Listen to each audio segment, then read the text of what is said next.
दोस्तों, इस वीडियो में हम बात करेंगे एक संभावना पर, और वो संभावना ये है कि अगर इस धरती पर से मानव जाति खत्म हो जाए तो मानव रहित पृथ्वी कैसी होगी। दोस्तों, जैसा कि हम सब जानते हैं कि इस वक्त कोरोना वायरस की मार सारी दुनिया झेल रही है और अब तक तो लाखों लोगों की मौत भी हो चुकी है। मान लेते हैं कि कोरोना वायरस के फैलने की वजह से इस धरती की सारी मानव सभ्यता का सफाया हो जाता है, तो उसके बाद ये धरती कैसी होगी।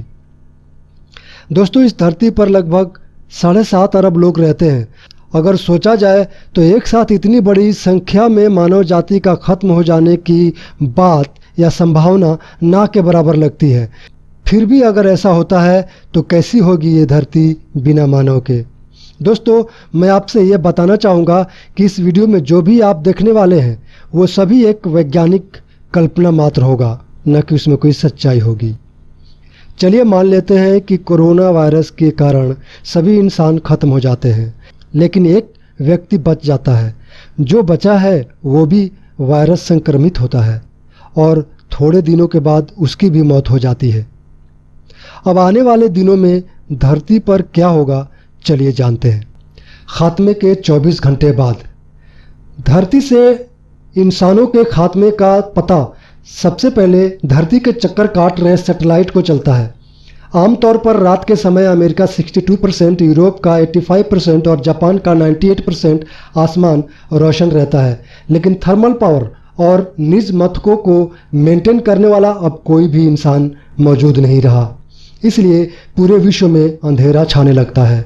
इसकी जानकारी पृथ्वी के चक्कर काटने वाले सैटेलाइट ले लेंगे 48 से 72 घंटे बाद। अब पावर का ब्लैकआउट अपने खतरनाक असर दिखाने लगता है। दुनिया में कुल 435 न्यूक्लियर स्टेशन हैं।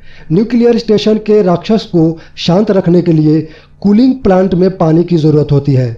पानी को टावर तक पहुंचाने के लिए पंप की ज़रूरत होती है और पंप को पावर की यानी बिजली की ज़रूरत होती है।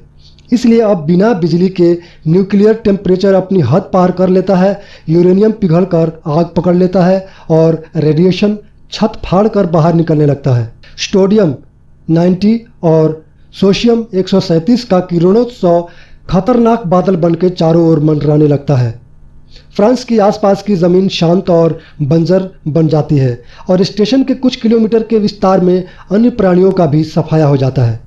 पर पहाड़ों में, जंगलों में, समुद्रों में और दूर दराज के क्षेत्रों में प्राणी, पक्षी और वनस्पति को इसका असर नहीं होता है।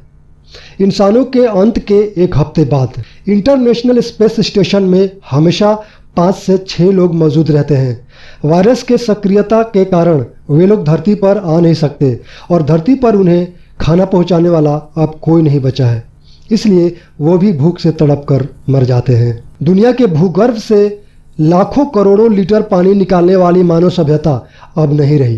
परिणाम स्वरूप भू सपाटी में ग्राउंड लेवल का पानी ऊपर चढ़ता है और पानी के ऐसे भर आने से पातालवासी मूसक यानी चूहे बाहर निकलते हैं।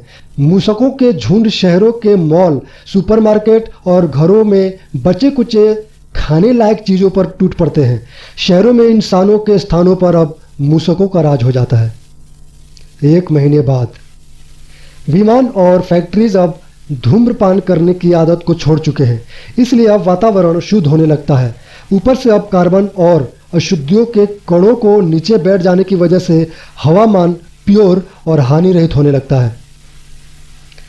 3-4 महीने बाद तो आकाश इतना शुद्ध हो जाता है कि कई तारे और आकाशीय पिंड जो हम औद्योगिक क्रांति के बाद नहीं देख पाते थे, उन्हें भी अब नग्न आंखों से देखा जा सकता है। पर अफसोस है कि ये सब देखने के लिए अब मानव सभ्यता नहीं बची है। 1 साल बाद आधुनिक घरों और इमारतों को मेंटेन करने वाला अब कोई इंसान नहीं बचा है, इसलिए पीपल और मशरूम जैसे स्पीसीज कंक्रीट में अपने मूल गाड़कर उसे खरोंचना शुरू कर देती है। धीरे धीरे सारे मकान खंडहर और उसके बाद मिट्टी बन जाते हैं। समय जाते उस मिट्टी में घास और वनस्पति उगने लगती है और यही हाल शहरी रास्तों और पुलों का भी है। 10 साल बाद सफाई कार्य में ब्रेक लगने से चारों ओर पेड़ पौधे और बिखरी पत्तियां पड़ी हैं। मिट्टी और इनफर्टाइल होने की वजह से चारों ओर जंगल बनने लगे हैं। ये सिलसिला अभी रुकने वाला नहीं है। शहरों में भी अब जंगली प्राणी दिखाई देते हैं। इंसानों के न रहने से समुद्री जीव प्रजातियां भी अब फल फूल रही है। अमेरिका के एक रिसर्च के अनुसार इंसानों ने एक कोट स्पीसीज की इतनी मछलियां पकड़ी थी कि 95% प्रजातियां खत्म हो चुकी थी। ऐसे कई समुद्री जीवों को अब जीवन दान मिलने लगा है। 100 साल बाद रोड, पात और मकान अब नेस्तो नाबूद हो चुके हैं। कुछ बचे कुचे मजबूत मकान और पत्थर अपनी आखिरी सांस गिन रहे हैं। 500 साल बाद शहरों का अस्तित्व अब खत्म हो चुका है। सारा कंक्रीट मकाने और ईंटें मिट्टी बन चुके हैं। दूसरी तरफ इंसानों ने जिन प्राणियों को पाल पोस कर पालतू बनाया था, उनके लिए अब संजोग बदल चुके हैं। क्रमिक विकास में बदलाव आया है। वैसे तो बाघ, शेर और चीते जैसे जानवरों के सामने सारे पालतू जानवर टिक नहीं पाएंगे, लेकिन जो कुछ भी बच जाते हैं वो अपनी आदि पूर्वज का रूप धारण कर लेंगे। 1000 साल बाद सालों से CO2 हवा में घुला नहीं है। ये वायु पानी में द्रव्यमान है, इसलिए सालों से हो रही बारिश ने लगभग 95% कार्बन डाइऑक्साइड को पानी में बेलकर जमीन पर और उसके बाद समुद्र में डाल दिया है। समुद्री तटों पर उसके कार्बनिक खारकों की रचना होने लगी है, इसलिए कार्बन अब वातावरण में घुल सके ऐसी कोई गुंजाइश नहीं है। वातावरण अब पहले से बहुत ही ज़्यादा साफ बन चुका है। 10,000 साल बाद कार्बन डाइऑक्साइड के अंत से अब पृथ्वी पर ग्लोबल वार्मिंग का कोई खतरा नहीं है। धरती का तापमान ऑन एवरेज 2.5 डिग्री सेल्सियस तक कम हो गया है। ये हिम युग को निमंत्रण देने के लिए पर्याप्त है। यूं तो हिम युग का समय कब का हो चुका है, लेकिन लगातार वातावरण में कार्बन को ऐड करने वाली मानव सभ्यता ने इसे रोक के रखा था।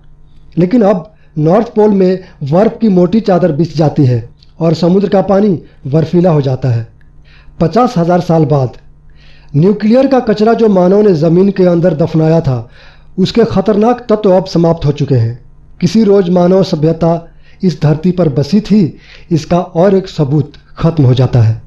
1 लाख साल बाद वायरलेस के शोध के बाद मानव जाति में ट्रांसमिट किए हुए रेडियो, टेलीविज़न और राडार के सिग्नल जो स्पेस में भेजे थे, वो प्रकाश गति से अब हमारी गैलेक्सी की सीमा को पार कर चुके होंगे। बीच रास्ते में आने वाली बाहरी अवकाशीय ग्रहों के किसी बुद्धिशाली एलियन सभ्यता ने इसे कैच किया हो, ये भी हो सकता है। लेकिन जीवन की मर्यादा और अंतरिक्ष का विस्तार देख वो लोग समझ जाएंगे कि वो कभी यहाँ तक नहीं पहुँच सकते।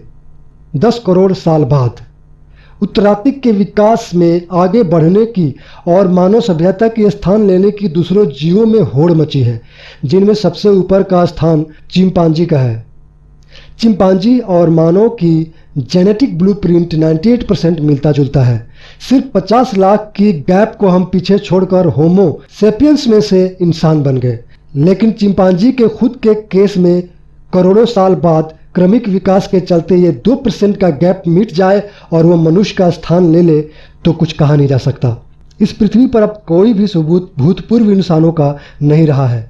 इतने सालों के कटाव और नव निर्माणों ने पृथ्वी पर कभी इंसानों के होने के सारे चिन्ह मिटा दिए हैं। चांद पर से भी इंसानों के फुटप्रिंट को सालों से गिरने वाले उल्का के रजकणों ने मिटा दिया है। पृथ्वी पर अति विकसित मानव सभ्यता कभी राज कर चुकी है, उसकी गवाही देने वाला अब एक मात्र टाइम कैप्सूल बाकी रह जाता है। टाइम कैप्सूल में मानव जाति से संबंधित सारी जानकारियां सन्निहित है। अमेरिका सहित कई देशों ने अपने इतिहास को तारीख वाइज टाइम कैप्सूल में रिकॉर्ड करके उसे भूगर्भ में दफन कर दिया है। आप इस टाइम कैप्सूल की तुलना डायनासोर के अवशेष के साथ भी कर सकते हैं।